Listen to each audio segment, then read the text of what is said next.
Welcome, and thank you for tuning in to episode 67 on the Healthy Runner podcast. And we are live within the Healthy Runner Facebook group talking about plant-based nutrition for runners with none other than the planted runner herself, Claire Bartholic from the Run to the Top podcast and Runners Connect. Welcome to the show, Claire.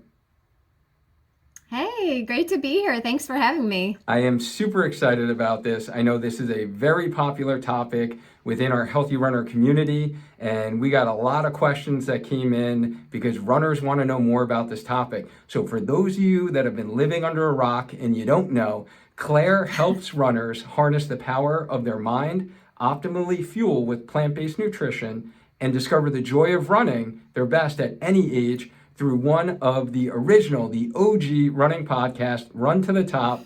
And I'm happy to say that was the first running podcast I ever listened to myself personally.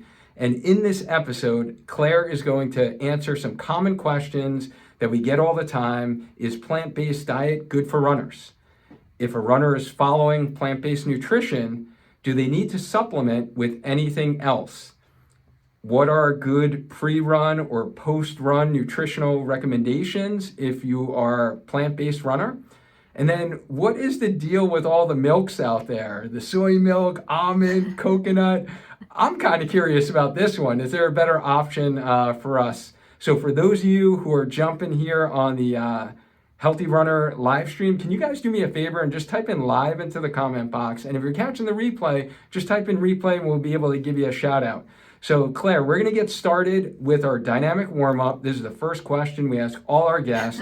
So tell us, where are you from and what do you do? Well, I live in Asheville, North Carolina, but I'm actually originally from outside of Chicago. And as you mentioned in the intro, I am a running and nutrition coach, and I am a podcast host. Well, that is fantastic. And we were talking before we jumped on here, and I said your weather is definitely much warmer than it is up here in the Northeast right now. So I'm a little bit jealous.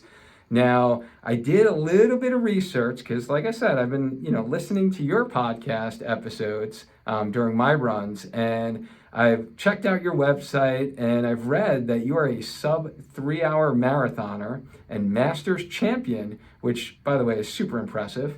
So I would assume, most of us would assume, you've been running your whole life. Is that correct? Well, not really. The first time I started running, I was 14 years old, and my dad, my dad was a lifetime jogger. So he would run 3 miles every other day and, just jog, never race, never compete. And that was what he did for fitness. And he decided to sign up for Outward Bound, which is, I don't know if you're aware of what it is, but it's like an adventure, not a vacation, but an adventure trip in Colorado. And he came back from, this amazing adventure, and I wanted to do it too. And he said, well, I have to warn you, you have to run 13 miles. And I'm 14 years old, and I'm like, okay, well, this is what I want to do. And so I popped in the Top Gun soundtrack into my Walkman. And just about every day that summer, I ran. And by the time I went and did Outward Bound, I finished the half marathon faster than anybody in my group, faster than the boys. and I have no idea what time it was. I mean, it was slow. I definitely remembered walking. And the funny thing is that Outward Bound was in Asheville, North Carolina, or outside of it. I had no idea that I would be back to Asheville, and I had no idea that I would be back to running. But both of those things happened. I did join the track team in high school, but quit after my first meet where I got last place. So that was the only amount of track running that I did. And it really wasn't until my late 30s when I picked it up again. Nice. And what was it that led you to, so I also started running my early 30s, 32 after my hip surgery, but what was it that led you to take up running in your late 30s? Well, honestly, it was vanity. I was about to go to my high school reunion, and I wanted to look good. So I knew that running would make that happen. And so I would go out and, run and, just try to lose a little bit of weight. And it worked. And I hated every second of it, absolutely hated it. But something kind of shifted after I went to the reunion. I thought I looked great. But I just somehow just wanted to keep running. And so there was a half marathon that fall, and I wanted to do it. I had actually run it in my 20s. That was my other little taste of running, as I ran a half marathon once in my 20s. And I wanted to see if I could do better than I did, 10 or 15 years earlier. And I did, and I was hooked. And from then, so after I ran my first half marathon, I was like, well, I'm going to run the Boston Marathon. And that didn't quite happen in that order, but eventually it did. Yeah, and you crushed your Boston, and you've qualified a bunch of times since then, right? Yeah, I have. I didn't qualify my first time, but I did every other marathon after that. And I just took a deep, hard dive into running, absolutely fell head over heels with running, with marathoning. My very first marathon, I got a 4:02 is what I finished in. And the last marathon I did, I got a 2:58. So big improvement. That is super impressive. That is super impressive. Yeah. We got a lot of folks jumping on here on the live here. Stacy's here. Another Claire is here from Cyprus. Rachel, who was on our show last, is here. And Scott's here. And Scott says, happy to be here. Plants rule. So I'm sure you would agree with that. Absolutely. And I do like the plants in your background Absolutely. that you have there. So Yes. It's not just plants that you eat. I'm an avid gardener. I'm the crazy plant lady. I have tons and tons of plants around the house. I love caring for plants, growing plants, eating plants. I'm literally that crazy plant lady. I love it. Yeah. So currently, what is your favorite race distance that you like to train for nowadays? Well, I'm not training for anything right now. I have after the marathon, my sub 2, I had been gunning so hard for this. I mean, it really was not even a second job. I mean, it eventually became my job, and I was just so focused. It was everything I ever wanted, it seemed, and that's all I wanted to do. And I promised myself that once I got it, I could stop. And I did. I think I ran one more half after that. I ran a really good half after that. But then I was just like, you know what? I'm going to take a break. I, started a new relationship, found the love of my life. I really wanted to enjoy running with him. And we love to run together, but he's not, a trained runner. He's a lot better now since he's met me. That's for sure. But just not, you know what I mean? Just someone who's really fit, but not really into the performance aspect of it. And that's more of my style right at the moment. I'm never going to say never. I think there will be a race in the future for me at some point. But right now, my real passion is helping others achieve their goals and their dreams. I know what it takes to train and work really hard for a big, crazy, silly, scary goal. And now I get to do that at scale. I get to help others do that, which is honestly, it's so much more fun and so much more rewarding than anything that I got just for myself. So that right now is where my passion is. It's where my joy is. I still run almost every day, but it's not to get some time or, knock something off my bucket list. I run because I love running right now. So, it turns out with the pandemic, worked out pretty well, no races, so I don't have to feel like I'm missing out. You did. Your timing was perfect. But yeah, that's where I am. Yeah, the timing was definitely perfect. And I know, isn't it just such a great feeling when you see other runners accomplish, like I'm sure, what you went through, and you can take other runners there. I just think about, we just finished up our kind of first 3 months of the year that we had a specific strength training program for a healthy runner community, and just seeing so many runners go through that strength program that, personally I was doing by myself in the gym, kind of strength training in order to run. And, by myself essentially. And now that I've shared that with others and like to see their improvements and to see that they're running stronger, running faster, like that brings me so much more joy than I ever got from just like doing it myself, right? And accomplishing those things Exactly. for myself. So I can relate. I definitely cannot relate to running Boston, but who knows? Maybe one day, maybe you can coach me to get a Yeah. DQ. So what do Yeah. you consider your kind of three crucial components to runners being successful, whatever their running goals are? Well, I do have three pillars of training that I try to impart with every one of my athletes. And obviously, the training, you have to have solid training. And, we can go into the nitty gritty details of all of these in just a minute. The second is nutrition. If you are not fueling properly, either too much, not enough, or all the wrong stuff, that will definitely impact your performance. And the third one, I think, is the one that is most missed by, conventional training plans is mindset. You cannot do this without changing your mind. So that is something that absolutely needs work. It needs practice, exercise, training, just like your muscles, just like your stomach. So those are the three things that I work on specifically with all my runners. Wow, I love that. And yeah, I have not seen that described in that fashion before. I think we all know how important mindset is, and we actually are doing a half marathon training like group, team program right now, and we just had our coach Latoya talk about mindset as like a in-depth training.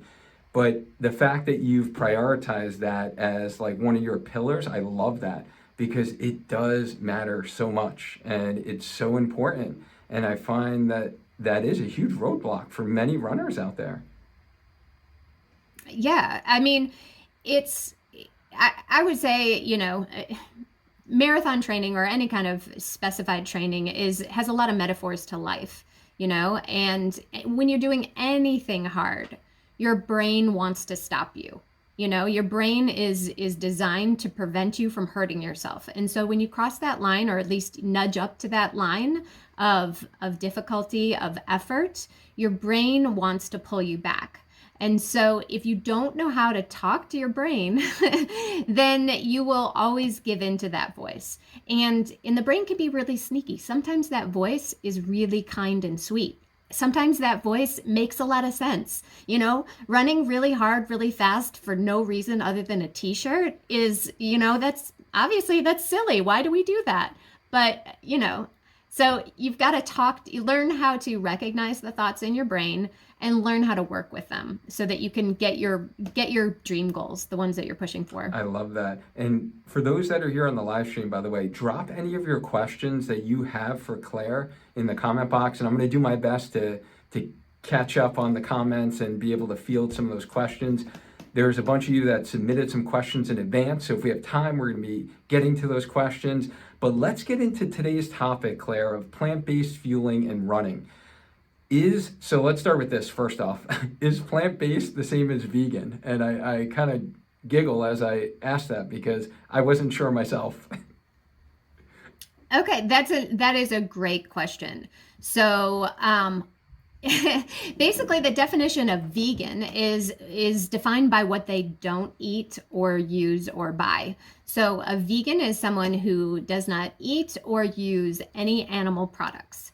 So you don't have leather car seats, you don't wear leather shoes, and you don't eat anything that comes from an animal. And, very strict vegan won't even eat honey because that was made by an insect. So so vegans is all about what they don't eat. Now, you can be a vegan and live on Oreos and potato chips. That is a vegan diet. Not necessarily one that I would recommend. So a plant-based diet is, so if someone says they're plant-based, that means their diet is based in plants, but that doesn't mean that they don't eat dairy ever, or they don't eat meat ever, or they don't eat eggs ever. It means that they mostly eat plants. Their diet is based in plants. So a whole foods plant-based diet means that you don't eat the Oreos and you don't eat the potato chips, or at least not too much. But so there's what I am is I am a strict plant-based eater, whole foods. So I don't eat any dairy, any eggs, anything from an animal. Honey, I'm not quite as concerned about.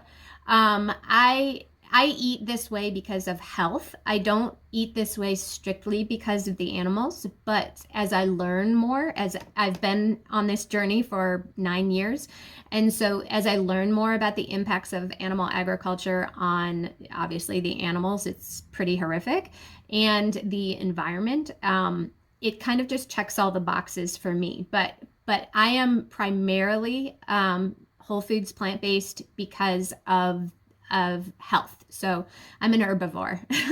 That's the easiest way to describe it. I eat lots of plants and try not to eat too many processed foods. Nice. Thank you for clarifying that. And I love how you brought it back to health, because that's what we're all about here on the Healthy Runner podcast.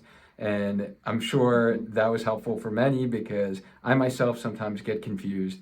So thank you for the clarification. Sure. So is a plant-based diet good for runners, would you say? Well, obviously, I'm going to say that. I was plant-based before I was a serious runner. And so, I've fueled everything that I've ever done just on plants in my, journey running. So, yes. Basically, I don't think there's too many people, no matter what kind of diet you eat, there's not too many people that would say that you shouldn't eat a lot of plants. I mean, pretty much, except for like the pure carnivores out there, pretty much most people are going to say fruits and vegetables are good for you. I don't think there's a ton of argument there. Some people can talk about fruit, but eating more plants is generally a good idea. Generally, most people think that's healthy, right? And then we can go into the specifics of the diet and why it's important and how it can fuel runners if you'd like, and just let me know. Yeah, I guess the big thing that sticks out in my mind, just from like a true physiology standpoint and just knowing how important protein is for muscle recovery. Runners obviously use their muscles a lot, and we need to recover after hard effort sessions. So there are options, and I'm sure we'll get into those, where you can be plant-based but still get that protein intake that is needed? Absolutely. So the protein thing is, first of all, every plant contains protein. So if you are eating enough calories, and if you're a highly active runner, if you are eating the adequate amount of calories, you are getting at least the minimum required amount of protein. So, but then, the next question is, well, I don't want to get the minimum. I want the optimum, right? So, even the Kenyans, if you've studied their diets at all, they eat something like 77% carbohydrates, and most of their, a lot of it is sugar in their tea, and these are the best runners in the world. And so, the other, maybe they're getting 10 to 15% protein, and these are the fastest people on the planet. So they are getting enough protein. Now, they do eat a little bit of meat. They're not 100% plant-based. But if we're talking about macronutrients, not the types of foods, it's clear if you just look at that example that you don't need a ton of protein to be a fast runner. Okay. And there's tons of ways if you are looking to increase your protein intake, because there are reasons for doing that. And you absolutely can do it on a plant-based diet. It just takes a little bit of paying attention to. But then again, this is the Healthy Runner podcast. We are paying attention to these things. And so I can tell you how to do that. Okay, great. And I think, our audience members would definitely love some of the suggestions, and we'll get into that. But I guess one thing that I was wondering was, if we're following a plant-based nutrition or diet, so to speak, do we need to supplement with anything else besides eating the whole foods that you mentioned? Yes, you do. But it's probably things that most people, even if you do eat meat, should be supplementing with anyway. So the first thing that you should supplement with is B12, vitamin B12. So that is something that our bodies don't make and that we have to get from food. And it's created from a bacteria in the soil. And so when like a cow eats grass, it eats that bacteria too, and the B12 shows up in its meat. Well, we have stripped our soils so bad in modern agriculture that even that cow is not getting as much B12 as it used to get. So it's starting to become more prevalent in meat eaters that they are deficient in B12. So, unless you want to go out and eat some dirty produce, which I don't really want to do, you can supplement with B12. Very cheap, very effective. And I have heard that many runners, regardless of diet, are actually deficient in vitamin B12. So that is something that you can supplement with. Other things that you might want to supplement with are vitamin D if you're not getting enough. You may want to supplement with omegas, so omega 3s specifically, and you can get a vegan algae supplement to do that, or you can drink flax milk, which is what I do. So flax seeds are really high in omega 3s. I would say that the omegas from flax are not as easily digested as you would get from fish. So you do have to actually ingest more of them. But if you make it just a habit, then it's really not a big deal. What else? Some runners, regardless of diet, have to supplement with iron. But I would not recommend that anybody do that without a blood test first, because there are certain people that actually have iron levels that are naturally too high. And if you supplement with iron without knowing your status, it becomes toxic. So don't do that without a blood test. But I would say that many runners, again, regardless of diet, and more often women, will need to supplement with iron, especially pre-menopausal or menopausal women. Once you go past menopause, you might not need as much iron, but that is something, again, that a blood test will tell you. But other than that, if you are eating lots of fresh fruits and vegetables and whole grains, nuts and seeds and legumes, if you're covering your bases with something from all of those groups every single day, nutritionally, you're doing better than almost anybody. Wow. Okay. That's good to know. And thank you for bringing up all of those. Vitamin B12. We talked about our omegas. We talked about iron, and then the safety of that, and making sure that you do have your blood tested. And then vitamin D. And then, of course, definitely probably during the darker winter months, I would imagine, vitamin D needed. Yeah. Okay. Yeah, we runners, we are outside more than most people, I would say, and we're, wearing short shorts and sports bras and stuff. So we have our skin exposed. So in a way, we probably are a little bit safer than the average sedentary person who's on the couch. But I'm hoping that you're going to be wearing sunscreen, and sunscreen does block a little bit of the vitamin D creation. So again, if you're getting your blood tested anyway, go ahead and get it checked for vitamin D. Excellent advice. So just checking in here, Coach Latoya is here on the live. Thank you for tuning in. Scott says that he listened to 3 segments of your Run to the Top podcast on his run today on my recommendation, and he loves your podcast, and he heard one from Jeff Galloway on weight loss and the new African-American marathon record holder. So great information, he says, solid interviewer. So he's all about promoting your podcast here. So if we could take one question before, because I saw a couple fly by me.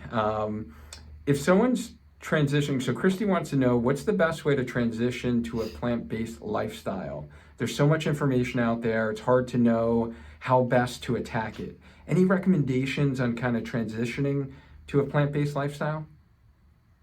I love that question. Who is it from? You said Christy, Correct. Is that right? Okay. I love that question because it's going to be different for everybody. So the first thing is to ask yourself a question. And are you an all or nothing person, or are you a gradual person? For me, I'm an all or nothing person, and having things black and white makes life so much simpler. I have fewer decisions to make. So when I say I don't eat anything other than plants, that makes it easier to, pass on the ice cream or whatever. But I recognize that approach doesn't work for everybody. Some people find that jumping in the pool feet first all at once is too challenging for many people. So what I would do is ease in slowly. So the first thing to do is figure out why you're doing this. So you have to really have a strong why. So, do you believe in the health benefits, or are you, is it environmental? Is it whatever it is? Why are you doing this? Have a really solid why. Once you figure that out, to transition it into it, I would start by eliminating the four-legged animals.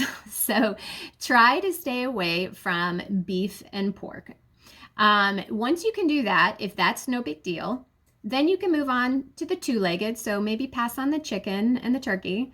And then after that, go ahead and say goodbye to the fish. And then after that, you will climb the hardest mountain you will ever climb, and that is giving up cheese. Cheese is made to be delicious and powerful. So giving up cheese can be the hardest thing out of anything. It might be easy to pass on the hot dog, who cares about that? But the cheese is gonna be tough.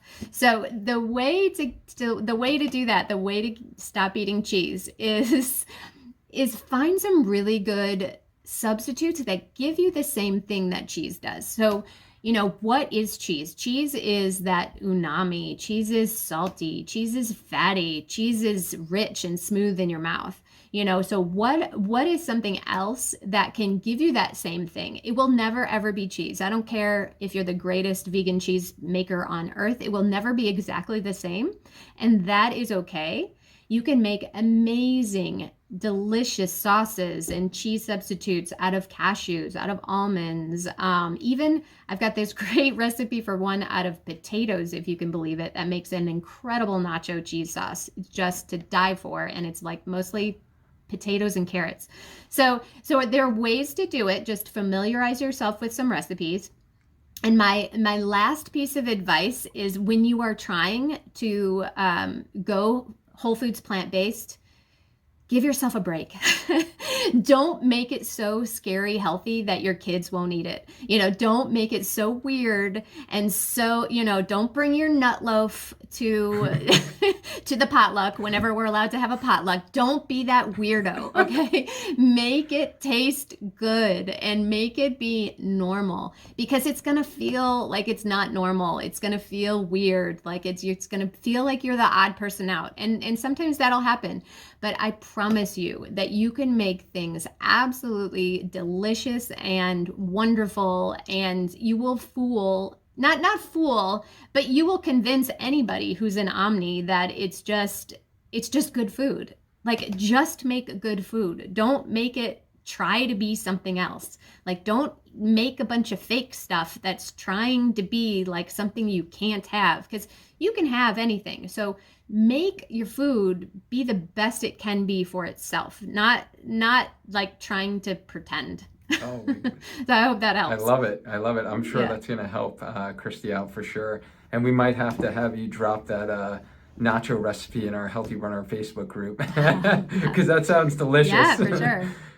For sure. Now, let's get into fueling, because as you know, obviously for running, we need fuel to help us get to the finish line. And if we were plant-based, what are some good actionable pre-run? Let's talk before either the race, before your long run. What are some good pre-run foods that can help runners fuel who are following a plant-based diet? Well, I would say that most people, regardless of their lifestyle, are not eating, a big meat burrito or a cheeseburger right before their run, right? So most people actually are vegan while they're running. So that should tell you something right there. But my pre-race suggestions are, first of all, figure out what's right for you and then stick with it and never, ever, ever change it. For me, that was always like toast with peanut butter was my big thing. So 2 slices of whole wheat toast with peanut butter on top would be before my long run. Some people love oatmeal and bananas. Oatmeal never did it for me, but toast always sat really, really well. For a marathon, I would probably up it even more. I would do like a big bagel or something like that 2-3 hours before the race. I always suggest that you find something that is really portable that you can have if you are planning on doing a race out of town, or something that you can always rely on no matter what. So one of the go-to things for me was there's a company, Nature's Valley or Nature's Own, I can't remember, but anyway, they make these little fig bars. They're kind of like Fig Newtons. And those I could eat like literally on the starting line and they would never upset my stomach. So I'd recommend finding something that is just a go-to that just never will ever upset your stomach. So that's a lot of experimentation, but and it'll be different for everybody. But once you find what's right for you, stick with it. Good point indeed. And yes, I think you are correct that most runners are probably having those carbs right before they run. They should be. They shouldn't be having heavy fatty or protein-based food before. But how about now after? So after the run is over, what are some good post-run, post-race strategies that you help your kind of planted runners with? Okay, well, first of all, it depends on what you just did. So if you just did your easy run and, just jogged around the neighborhood for a little bit, and this is a normal run for you, you might not need to eat anything. You need to hydrate. You definitely need to drink some water, but you might not need to eat anything, especially if you were fueled before the run. So a lot of people think, oh my God, I need to recover. I need to like stuff my face full of food because I just ran 2 miles. If 2 miles is really hard for you, yes, you probably do. If 2 miles is nothing for you, then you might not need to refuel. You do need to refuel on any effort that is longer than about 60 to 90 minutes if it's a long, easy run, or if you did a track style workout that is longer than roughly 30 to 45 minutes, you will probably want to refuel. So if you have timed your run to be right before a meal, just go ahead and eat your normal meal, and then the normal foods that you eat, as long as they're, a variety of whole foods, will probably give you everything you need to recover and replenish. You don't have to eat anything special just because you did a workout. Now, if you ran in between meals, and it's going to be like a couple hours or before your next scheduled meal, then yeah, you are going to want to probably put something in your tank. So for that, I go by the kind of 4-to-1 ratio. So 4 grams of carbs to about a gram of protein, roughly. And you don't need to measure any of this out. But so in order to do that on a plant-based diet, the easiest thing to do is a handful of nuts and a piece of fruit. So the nuts will give you all the protein that you need, and the fruit will replenish your carbohydrates and will give you, both of them will actually give you fiber, which is not talked about enough. Runners definitely need fiber, especially after the run. Too much fiber before the run can be troublesome on your GI tract for some people. So having it after the run is a great time to get it in. But so I love to have an apple with, a handful of mixed nuts or something like that. Seeds are a good choice. So if you like tahini, then some hummus and carrots would be a good snack after a run. And if you're talking about, hey, you just ran a marathon, what should you eat right after the run? The answer is anything you want. You just ran a marathon. Eat whatever you want. And whatever your stomach can tolerate, right? Because most people don't want to eat Exactly. right when they finish, and it's just Yeah. necessary to kickstart that recovery process. Okay, so a handful of nuts is a good option for your protein after a run. Yep. Any other go-tos besides nuts? If so, you mentioned like hummus. So some Yeah. Yeah, so hummus is it has tahini in it, and tahini is made from sesame seeds. So if you're allergic to nuts, go for the seeds. So you can do pumpkin seeds, sesame seeds, sunflower seeds are a great choice if you can't do nuts. If you don't want to go in that direction at all, there's you can get into the savory side with peas. You can do beans and rice. So have a bean and rice burrito with some avocado on top, some salsa. There's a million different combinations out there. But basically, you just want to make, the body's smarter than we think it is. A lot of people say, "Oh, you've got this 30-minute window. We've got to fuel immediately." Well, your body is going to take the food when you give it to it. It's not going to just reject your food or something. So yes, if you are not hungry after a run, drink something, wait a little while and eat when you're ready, or hopefully you're ready for a meal and you can actually eat some real food without having to worry about what kind of snack should I be eating. Just eat some real food. Just eat some real food. I love that. Yes. Yeah. It's too simple, right? I know. We runners like to overcomplicate things. We really do. Just eat some beans and rice. There you go. Throw some greens in there. Beans and rice and greens. You're good. Love it. And all right, let's get down to this milk issue because Let's do it. I can share my personal. This is more of a personal question. I don't know if any of you out there also have this question, Okay. but I'm lactose intolerant, so obviously non-dairy. So I started using soy milk, and then I started reading a couple things, and maybe soy isn't that good for males especially, and then went to almond milk, and now I do coconut milk, and then now you mentioned a fourth one out there that I could possibly be having, which is flax milk, right? Flaxseed milk. Okay, Yep. What is the deal with all these milks? And then there's pea protein milk, and then there's cashew milk, and I mean there's whatever you want. There's a milk for it, right? So okay, so you have to decide what you're using the milk for. So are you just using milk as like a liquid on your cereal? Then it really doesn't matter. But if you're trying to get something out of that milk, if you were trying to replace what cow's milk actually gives you. So what is the point of drinking cow's milk? Well, it has protein and it has calcium and it has some other things, but let's not worry about that. So protein and calcium are the big things that we're told that's why we have to drink milk, right? So on a vegan diet or plant-based diet, sometimes it can be challenging to get enough calcium unless you're eating a bunch of greens, which you should be.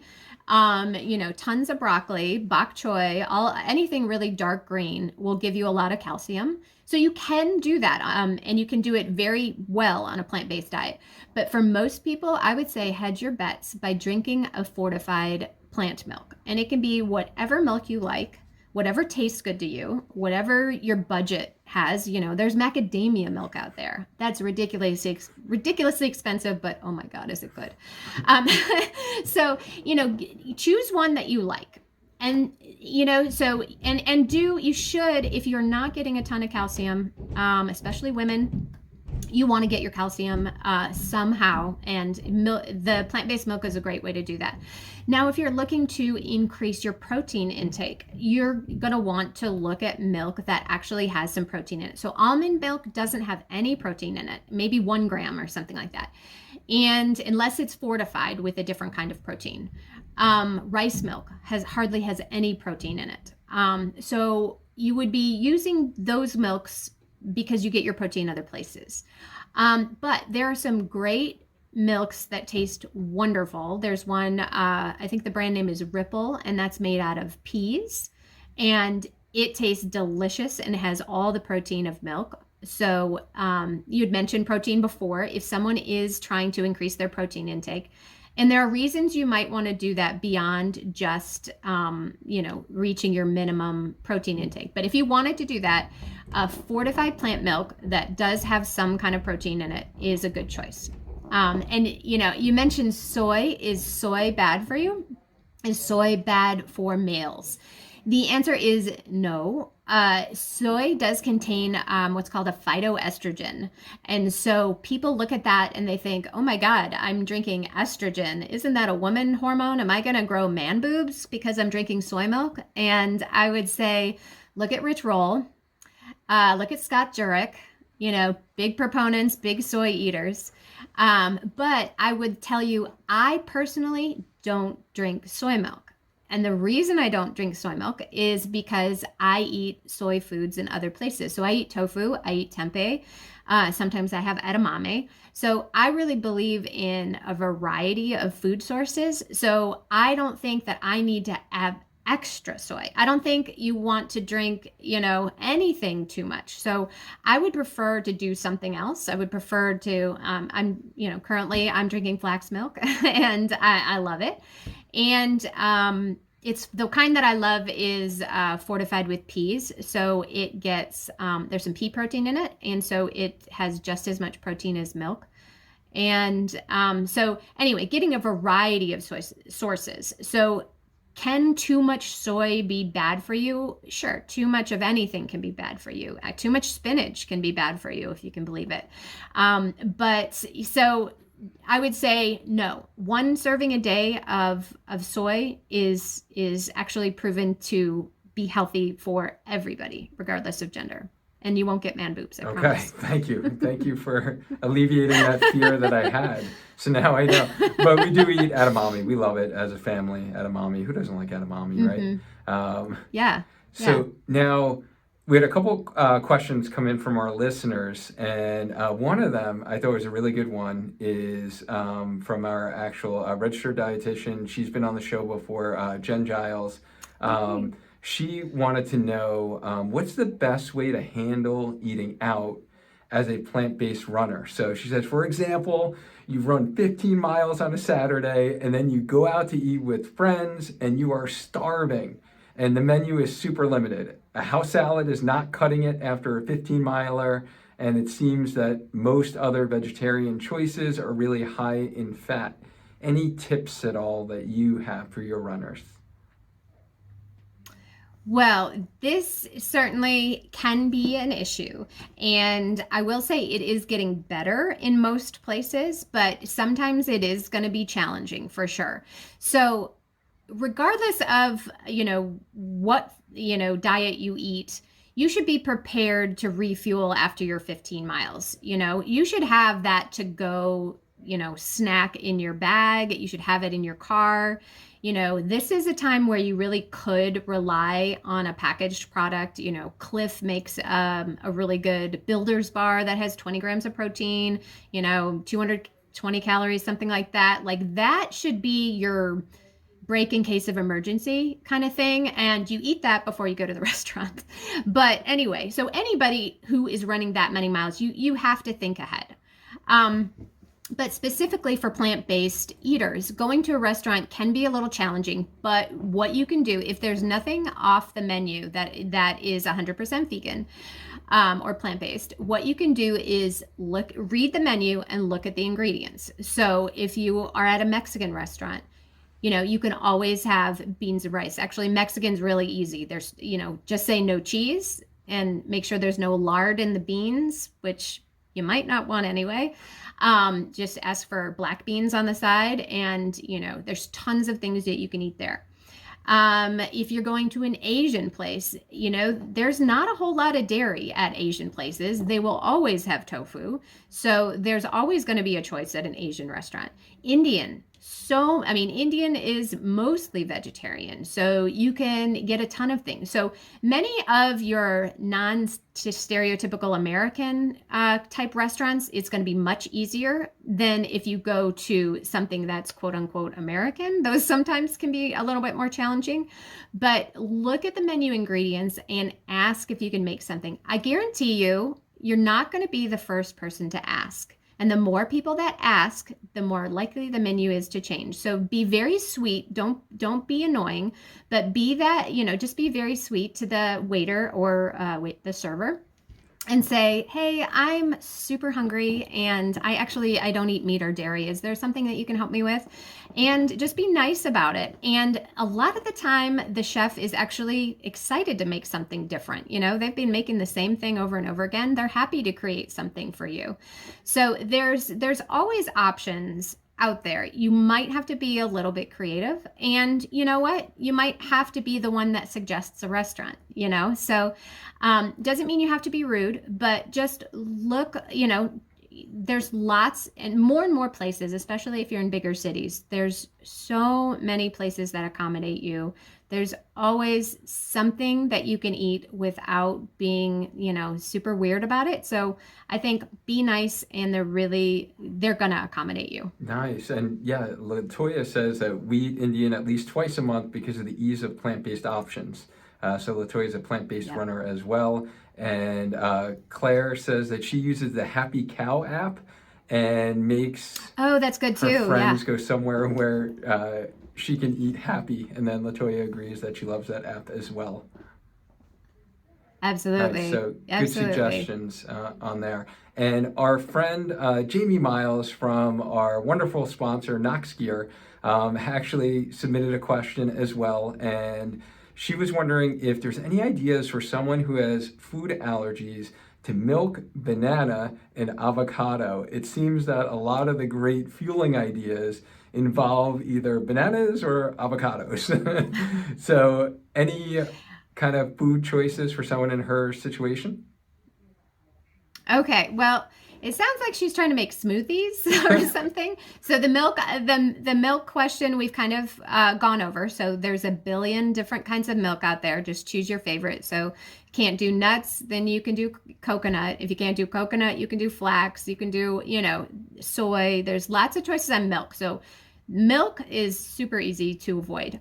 Bananas, again, it depends on what you're using the banana for. If you're using a banana just to eat straight, choose another fruit. I loved medjool dates.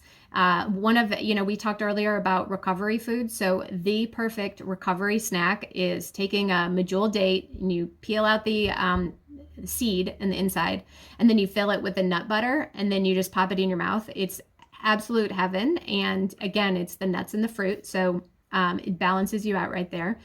If you're trying to use the banana in baking, there's lots of other choices. Applesauce actually is a good sub for banana in like making muffins and pancakes, things like that. And avocado. So avocado, I don't think that there's any replacement for an avocado. So, if you're trying to make guacamole with an avocado, without avocado, I don't know how to do that. But I think avocado is actually really easy to avoid. It didn't used to be a really common part of our diet, historically. So most people have avoided avocado and done just fine. So again, it depends on what you are trying to do. So if you're trying to make, a spicy kind of savory sauce for your burrito or for your nachos, again, you can use cashews. You can do the potato thing I talked about earlier. There's lots of good substitutions. It just really depends on exactly what you're using it for. Okay. Very good. Thank you for the clarification. So a couple more questions from our listeners. We're going to go rapid fire style here. So what is a good go-to fuel for long runs that we haven't talked about? Jody would like to know. Okay, so I know one of your sponsors is UCAN, so I think UCAN is a great choice. I have come up with a homemade UCAN recipe, and you can find that on my website at theplantedrunner.com. And instead of using cornstarch, I actually use tapioca starch. I find it's a little less chalky, and you can flavor it however you like. So I find that when I'm running hard, I can't chew anything. So drinking is much better, and gels have always upset my stomach. So I find that the starch-based products are much easier on my stomach. They go down better, and they work for me. I will say they don't work for everybody. You've got to find what works for you and what fuels you the best. And that means, sometimes it's not going to work and you're going to have a bad run. But when you find that perfect fuel, stick with it. Okay. And then Susan wants to know, what is a typical or maybe a go-to sample meal that you would, or a sample meal plan to kind of get started for runners looking to go plant-based? Okay, so the way I make all my meals is first of all, I think about a cuisine that I want. So again, like choosing a restaurant. Do I want Indian? Do I want Mexican? Do I want Thai? Do I want something, more American? Do I want pasta? I think about the flavoring first. So where do you want this food to take you? Think about that first. Once you get that, then I look at the starch or the whole grain next. So build your base off of that. So that could be rice, potatoes, quinoa, millet. You can get crazy, buckwheat. It can be chickpea pasta, whatever you want to make as your base. That's where I start. And then once I got that, I moved to the protein. So that could be beans, tofu, tempeh. Quinoa is a complete protein. Any kind of soy is a complete protein. Beans, any kind of legumes, when they are mixed with the whole grain, that's a complete protein. So a complete protein is one that has all the essential amino acids. And so you want to make sure that you are getting protein every meal, and runners especially need to make sure they are. But I would say protein is important more than just muscle building. Protein's important for feeling fuller longer. And if you're interested in weight loss, protein can be a good tool for that as well in some people. Anyway, so you got your protein, and then the rest of your plate needs to be your veggies. So I would say a plate with 50% veggies, 25% whole grains, and 25% protein is a perfect plate. Nice. Awesome. So hopefully that's helpful for you, Susan. And then any post-run snack ideas that we haven't mentioned that you can think of? I know Aubrey was wanting to know about post-run snack ideas. Yeah, we kind of touched base on all my favorites. So hummus and veggies and a medjool date stuffed with nut butter or seed butter. So you can't do nuts, get some tahini and drizzle that over a medjool date. Literally takes 30 seconds to make that, and boom. A medjool date, actually, it works great before a run too. That's another one of the things that is easy on my stomach. So if I'm just a little bit hungry and I know I'm going to get hungry throughout my run, if I pop in one of those, I know I'm good to go. Nice. Excellent. So we're getting down to the final stretch here, Claire. And if you could change one thing about the misconception of plant-based fueling for runners, what would that be? I would say that it's difficult and expensive, and it's not. So most people think it's difficult, it's hard to figure out, it's expensive. So what is cheaper than beans and rice? Nothing, right? So beans, rice, and grains, you're good to go. It does not have to be expensive.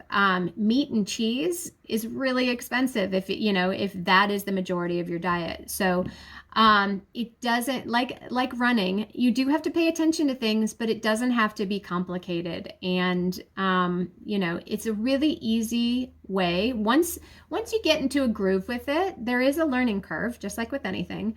But once you get into a groove with it, it really is the easiest way to feel full, to keep your weight in check, and to get all the nutrients you need. Nice. And it can actually keep us fueled for our runs. So that is absolutely win. And like I said, it already does. Like, most runners are vegans when they run, before and during, at least, not necessarily after, but most runners are. Right. So it works for just about everybody. Yeah, no, that's so true. And just to recap for those who are just tuning in now, but I want to kind of think about what we talked about today. And Claire really talked about, is a plant-based diet good for runners? she gave us a lot of benefits for us to consider if we were thinking about becoming plant-based. I really like how you focused on the why and to think about what is, are you just jumping on a plant-based running bandwagon, right? I think that's important, that we need to identify what is our why. And I think if we're going to be successful with this type of nutrition and fueling option for our runs, I think we need to identify what that why is. And I like that you brought that up. And, Claire talked about is if we're following plant-based nutrition, do we need a supplement? So you brought it up a lot of important supplements that you may consider if you are going to be using plant-based nutrition. And you gave us some great strategies for pre-run as well as post-run that we can utilize following kind of plant-based principles. And you did clarify my gripe or my questions with milk out there. And I have tried rice milk before, and I can honestly say that I did not enjoy rice milk. I don't like rice milk either. I really don't. I don't like rice milk. Yeah, so I am sure there are going to be many runners who learned something today and would like to learn more on kind of how you work with runners and, whether it's through the Planted Runner or Runners Connect or Run to the Top podcast. How can they get in touch with you? Well, I actually have a freebie for your listeners and your viewers. So it is the ultimate fueling guide for runners, and it can be used for vegans, non-vegans, plant-based, plant-curious, whatever you are. Anybody can use it. The ultimate fueling guide for runners, and you can grab your copy for free at theplantedrunner.com/join. So JOIN. And that will give you a free download to that information. And I blog all about running, training, nutrition at theplantedrunner.com. And so you can join me there. You can also find more about Runners Connect at runnersconnect.net. But to work with me personally, you'll want to go over to theplantedrunner.com. Excellent. Thank you for dropping those. And I'll certainly drop them in the show notes. And within our Facebook live stream, I just dropped that link there. So you guys can click on that link now and go there to check out all of the amazing things that Claire is doing. And also, if you guys found this helpful and you're watching on Facebook, hit that like, hit that love button. It would just help this show up in more of our Healthy Runners news feed. So when they go to settle down later, maybe after work, and they open up Facebook, they'll actually get some enjoyable content, and they're going to learn something that can help them with their running. So we would appreciate that. And we appreciate your time, Claire. I know you were very busy. You got a lot of things going on, and this has been an absolute treat, honestly, to have you on the podcast, because I've listened to your voice for so long during my runs, and you've been keeping me company during my runs. So I thank you very much for coming on my show.